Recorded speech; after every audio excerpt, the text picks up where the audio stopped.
I felt like a stranger in a strange place, in an isolated area, and you couldn't really do anything, and you're given a number, and you're just trying to get by day to day. They called it Canada's Alcatraz, and for years, the survivors of Kuper Island Residential School knew some of their classmates didn't make it.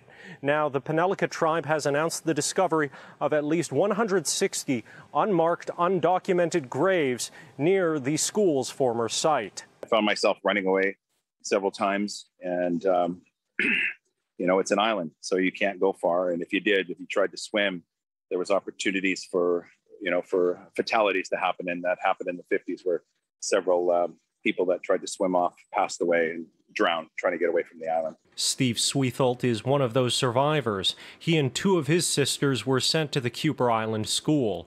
He believes Canada needs to deal with what residential school grave discoveries say about this country, even if it's upsetting. Is that a road to reconciliation? Is truth?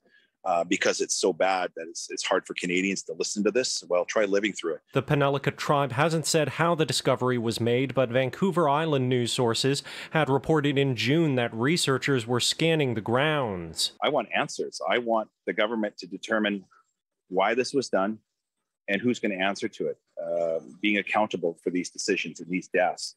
We can't just let this sweep under the rug. We do need a special prosecutor to lead this, to go after the churches and people in government. I feel like every subsequent discovery since then has elicited less and less of a response from non-Indigenous people. And it becomes frustrating for activists and helpers and community members like mine, because it feels like we're screaming into a void. Michael Redhead Champagne is a community leader in Winnipeg and the son of a residential school survivor. He says it's unbelievably frustrating to hear Canadians say they're shocked or surprised, given the Truth and Reconciliation Commission reported 6 years ago that there were unmarked graves. He points to the TRC report dedicating an entire volume exclusively to unmarked burials.